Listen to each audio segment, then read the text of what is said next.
नमस्कार। जैसे कि आप सभी जानते हैं कि इजराइल एक नहीं बल्कि दो युद्धों में इन्वॉल्व है। एक तो युद्ध जो यूएस इजराइल और ईरान का चल रहा है और दूसरा जो युद्ध इजराइल और हमास के बीच में चल रहा था गाजा स्ट्रिप को लेकर के। फाइनली यहाँ पर इसमें एक बड़ा मोड़ आया। आप सभी को लग रहा होगा कि भैया जो गाजा का मुद्दा था वो सॉल्व हो गया है, सीजफायर हो गया, वहां पर कोई भी युद्ध नहीं हो रहा है, बल्कि इसके ऑपोजिट है कि गाजा वॉर अभी भी ऑनगोइंग है। और फाइनली यहाँ पर नेतन्याहू ने कुछ ऐसा कर दिया है जिसकी किसी को भी आशंका नहीं थी।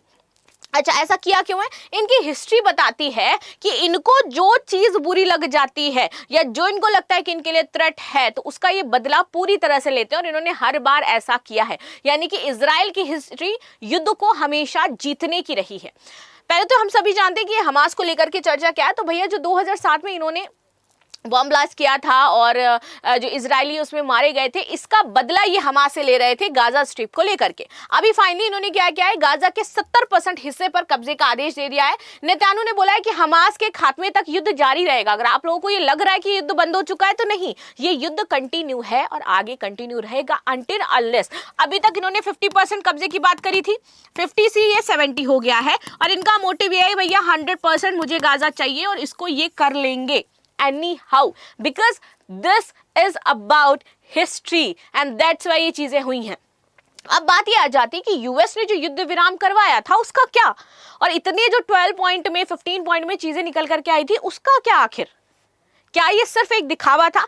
क्या ये अब ईरान वॉर से जोड़ करके देखा जा रहा है कि ईरान वॉर के चीजों को लेकर के यहां पर आपस में मतभेद शुरू हो गया है यूएस और इजराइल के बीच में?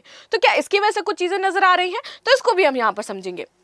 गाजा पर नियंत्रण बढ़ाने की रणनीति जो है वो बेंजामिन नेतन्याहू की हो जाती है और इन्होंने बोला कि मेरा लक्ष्य है 50 से 60 किया हमने, अब 60 से 70 करेंगे और फिर क्या ऐसे करके हमें 100% आधिपत्य चाहिए। एनी हाउ तुम दुनिया का कोई भी संधि साइन कर लो, उससे हमें कोई फर्क नहीं पड़ता है।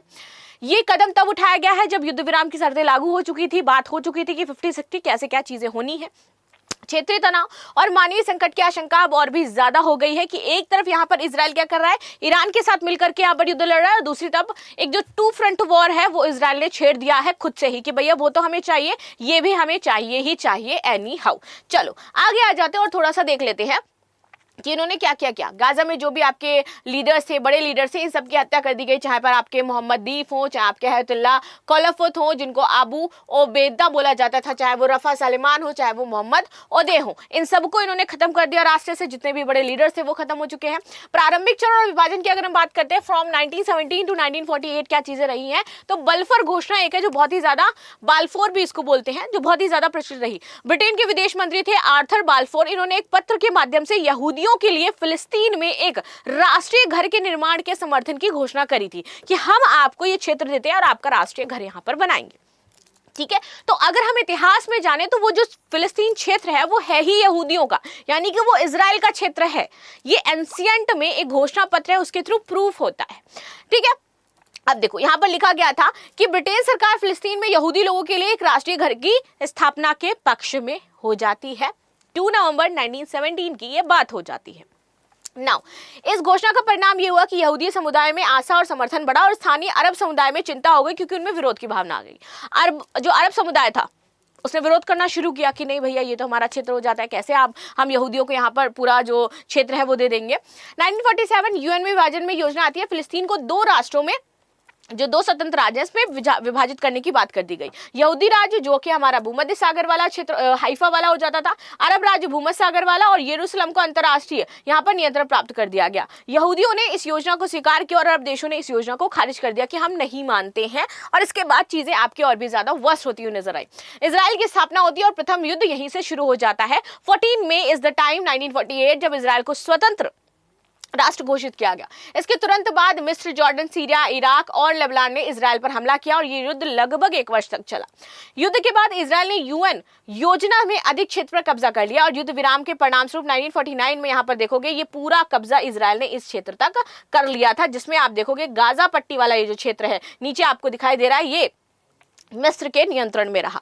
ठीक है, चलो अब अब आ जाते हैं, अब इसी ये जो गाजा पट्टी वाला क्षेत्र और ये जो इजिप्ट ने यहाँ पर नियंत्रण कर लिया था, अब ये जो गाजा स्ट्रिप हो जाता है, इसको लेकर के पूरा मामला छिड़ा हुआ है। इजराइल ये कह रहा है कि ये स्ट्रिप भी अब हमारी हो जाएगी और हम आपको कोई मौका ही नहीं देंगे कि आपने जैसे एंशिएंट पर हमारे ऊपर हमले किए हैं, आतंकवादी हमले किए, उन्हें आप अभी दोबारा से दोहरा पाओ।